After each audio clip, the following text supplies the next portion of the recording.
Hello everyone. आज देखते हैं एक तो ये फाइनल रिजल्ट कब आ सकता है सीजीएल 2024 का। जैसे अभी अपना पोस्ट प्रेफरेंस जो फॉर्म था वो उसकी जो लास्ट डेट थी 2 मार्च थी।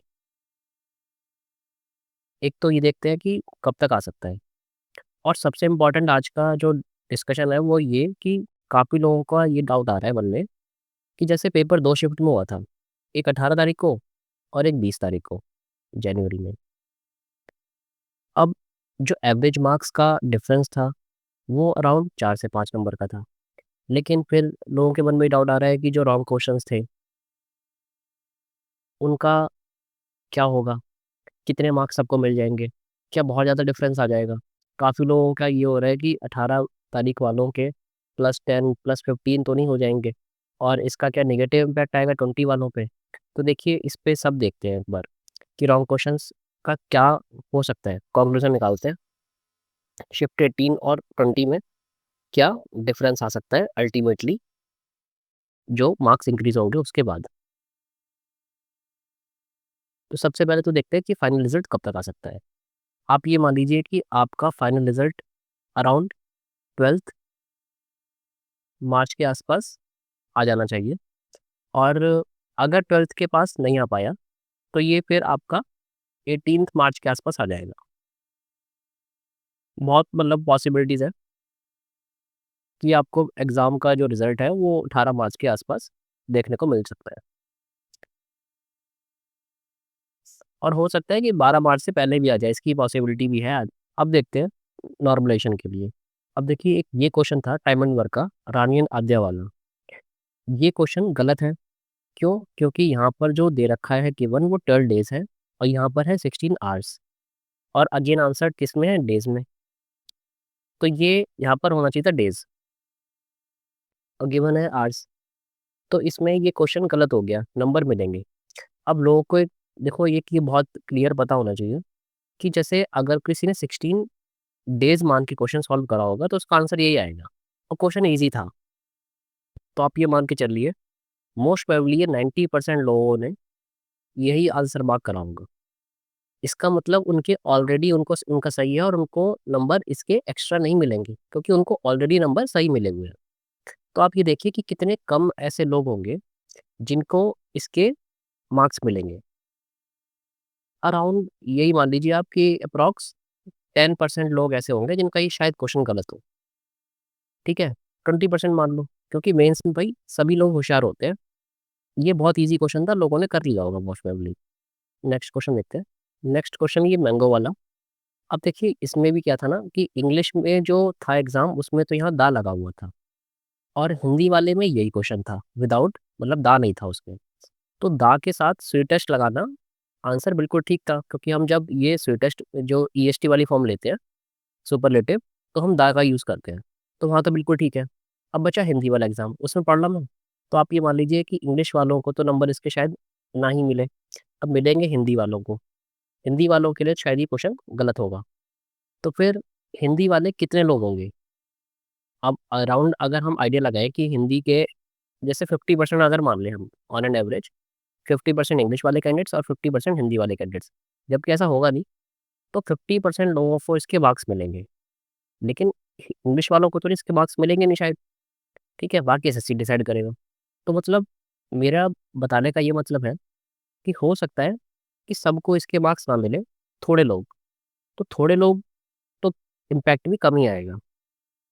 लास्ट क्वेश्चन में भी 10% अराउंड 20% और 30% में भी लोगों को मतलब सबको उसका इफ़ेक्ट नहीं पड़ेगा। और भी क्वेश्चन देखते हैं। एक ये वाला क्वेश्चन, अब जैसे ये वाला क्वेश्चन था, अगर इस क्वेश्चन को हम सॉल्व करते हैं, जैसे सपोज़ करो हम y को 0 कर लेते हैं, ठीक है? और z की वैल्यू निकाल लेते हैं, तो ये स्क्वायर है 25 हो जाएगा, यहाँ पर 144 हो जाएगा, इसको ऐड करेंगे तो 4 और 5 9, 4 और 2 6 1, ठीक है? अब इंग्लिश के पेपर में क्या था यहाँ पर था 144, अगर 144 इसमें माइनस करते हैं, तो ये आ जाएगा 25 और ये आंसर हो जाएगा यहाँ से लंच। तो ये इनका इसका इसका जो क्वेश्चन के नंबर हैं, इस क्वेश्चन के नंबर सबको मिलेंगे, हिंदी मीडियम वालों को। और देखिए हिंदी मीडियम में भी जैसे मतलब ये है कि अगर हम 50% लेके चलते हैं तो 50% लोगों के नंबर बढ़ रहे हैं। लेकिन ऐसे भी हो सकता है 50% में से कुछ लोगों ने इसको सही भी कर दिया हो। अगर आप 50% में से 50% 40% लगा लें, हो सकता है 40 या 30% लोगों ने इसे सही भी कर दिया हो। वो कैसे? जैसे सेकंड मेथड देखते हैं। हो सकता है क्योंकि भाई उस टाइम पर स्टूडेंट बहुत ही ट्राई करते हैं कि कैसे भी क्वेश्चन सही हो जाए। टाइम वेस्ट बहुत करवाया होगा इस क्वेश्चन ने लोगों का, क्योंकि लोगों को लगता है कि यार इतना बड़ा एग्जाम है, लाइफ का सवाल है, चलो इसको ट्राई करते हैं। 3-3 बार 4-4 बार लोगों ने इसको ट्राई करा होगा, टाइम वेस्ट हुआ होगा। यही बहुत गलत होता है स्टूडेंट्स के साथ जब रॉन्ग क्वेश्चंस आते हैं। मतलब मेहनत भी करो, फिर टेंशन भी, और नंबर भी सबको मिल रहे हैं अल्टीमेटली फिर। जैसे सपोज करो हमने पहले y0 करा था, अब किसी स्टूडेंट ने अपना फिर टाइम वेस्ट करा और वो z0 करे, तो y से यहाँ पर क्या आएगा? 144, यहाँ पर 25, और यहाँ पर 114। तो इसका आएगा 144 प्लस 25। अच्छा ये z है, ये ज़ीरो हो जाएगा, ये ज़ीरो हो जाएगा, तो ये नहीं आएगा, इतना बचेगा बस। तो ये हो जाएगा आपका 169, और 169 आपका यहाँ से मैच हो सकता है। तो कुछ हो सकता है लोगों ने इसको यही मार्क करा हो, अपना टाइम वेस्ट करा होगा, लेकिन सॉल्यूशन निकाल दिया होगा इसका। अब जैसे एक ये वाला क्वेश्चन है, इस टाइप का क्वेश्चन दोनों ही शिफ्ट में आया था, तो अगर सबको नंबर मिले तो वो भी वैसे भी बैलेंस आउट हो जाएगी, उससे फर्क फर्क पड़ेगा नहीं। लेकिन फिर भी एक बार देख लेते हैं, लेकिन इससे जो आज का डिस्कशन है उस पर फर्क नहीं पड़ेगा, बिकॉज ये अगर सही हुआ तो दोनों का, गलत हुआ तो भी दोनों का, बैलेंस आउट हो जाएगा।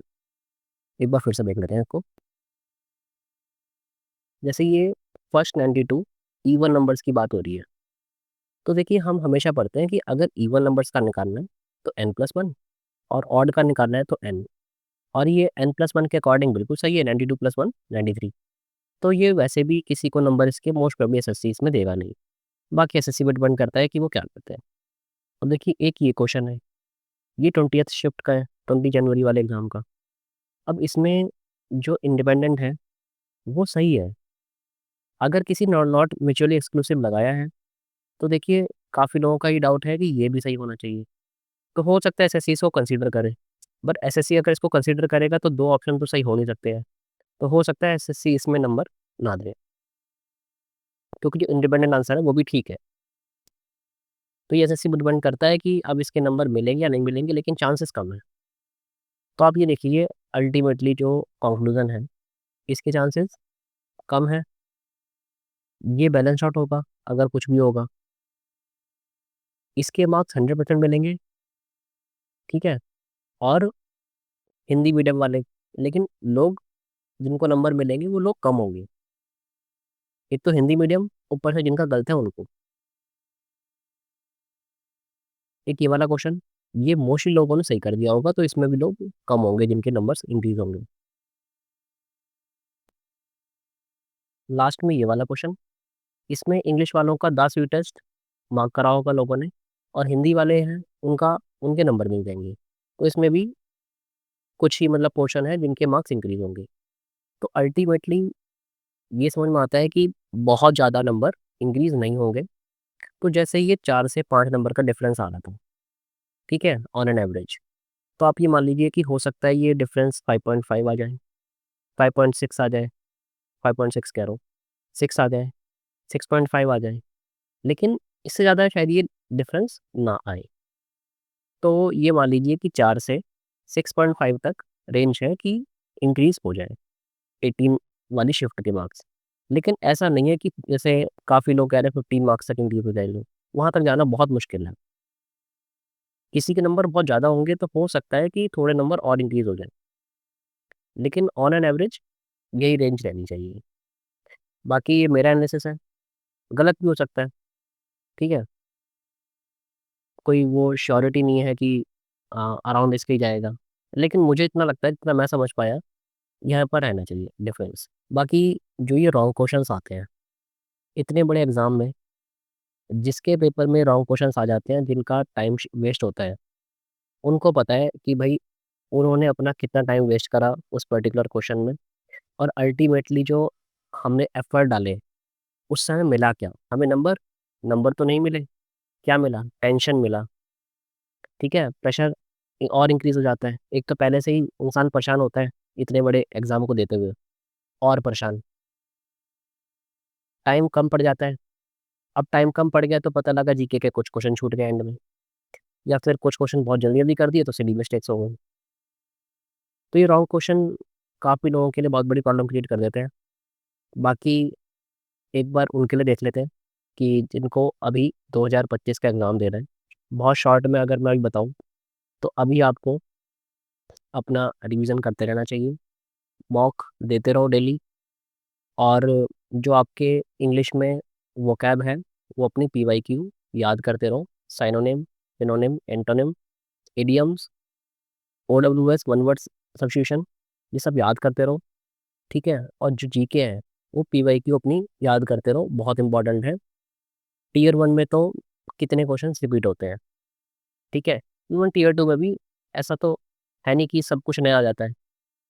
आप पीवाईक्यू करोगे, आपको चेंज दिखेगा कि आपके कितने अच्छे हैं, अंडरस्टैंडिंग बढ़ जाएगी और नंबर इंक्रीज़ होना स्टार्ट हो जाएँगे जीके सेक्शन में भी।